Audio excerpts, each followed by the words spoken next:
Ladies and gentlemen, you have done me a great honor and at the same time bestowed a great responsibility in electing me the 7th Secretary General of the United Nations.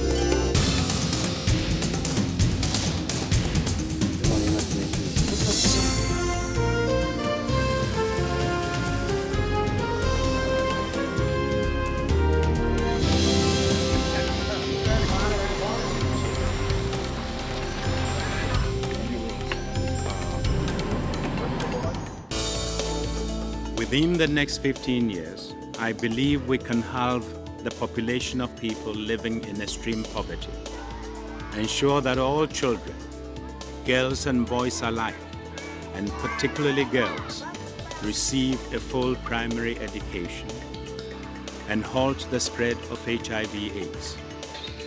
In 20 years, we can also transform the lives of 100 million slum dwellers around the world.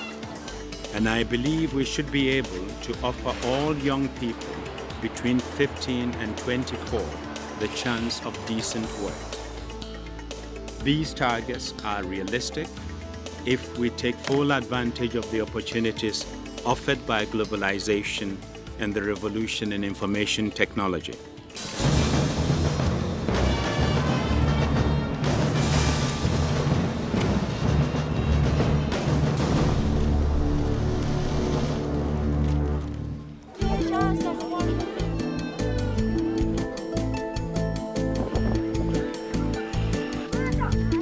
Peace, security, and freedom are not finite commodities like land, oil, or gold, which one state can acquire at another's expense. On the contrary, the more of peace and security and freedom any one state has, the more its neighbors are likely to have. We would like to thank you most sincerely for putting the developing world and all of us on the world stage. I think perhaps one of the most important aspects of the Secretary-General's time in office was that he was a true champion for the environment. He was a man of principle who stood strong on the principles of the Charter. He did not only stand on those principles, but he lived them.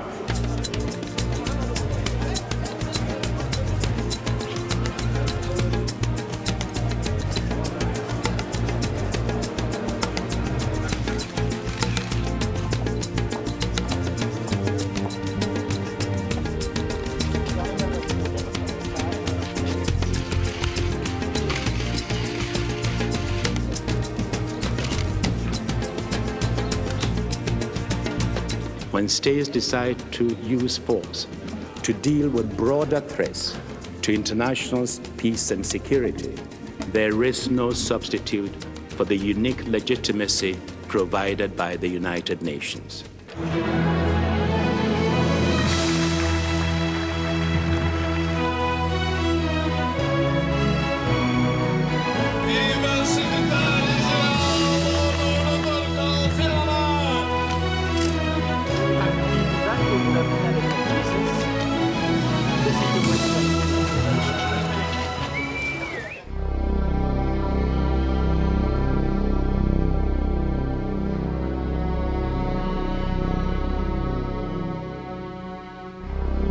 Only a comprehensive political solution for the Sudan as a whole offers any longer-term hope of stability in the country.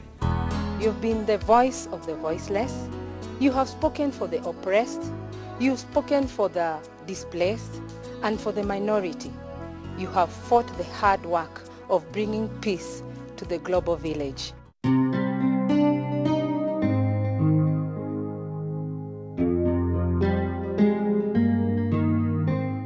The work of our United Nations colleagues in Baghdad was driven solely by a desire to help the Iraqi people build a better future.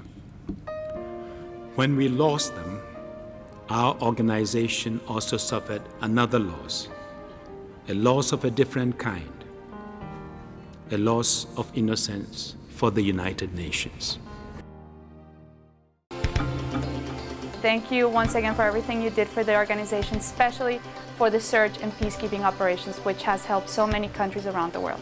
Mr. Annan, we thank you very much for your leadership for these past 10 years, and I wish you the best of luck in everything else that you're going to do after this.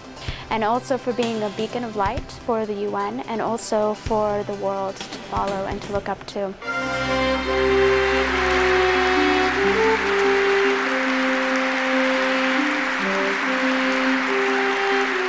Peace must be sought above all because it is a condition for every member of the human family to live a life of dignity and security. I am, like most people, probably sending messages tonight and sitting in the room. I am forever in your debt for your guidance and your kindness. I have learned so much about the world. For me, being part of UNICEF under your supervision was a pleasure, an honor, because you represent Africa. Africa needed the voice, and you came right on time for that voice. Your diplomacy, your stamina, your purity of heart is inspirational. We wish you and Nan the greatest life, be it in Sweden or Ghana, and I know we'll be hearing from you again. All the best, Kofi.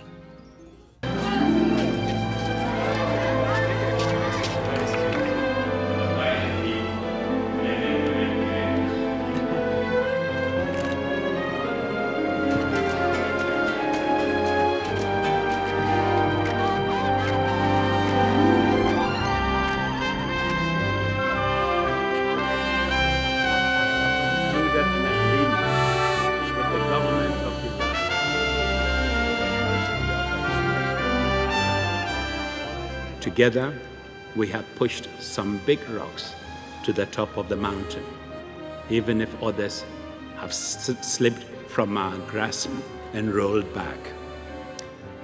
But this mountain, with its bracing winds and global views, is the best place on earth to be.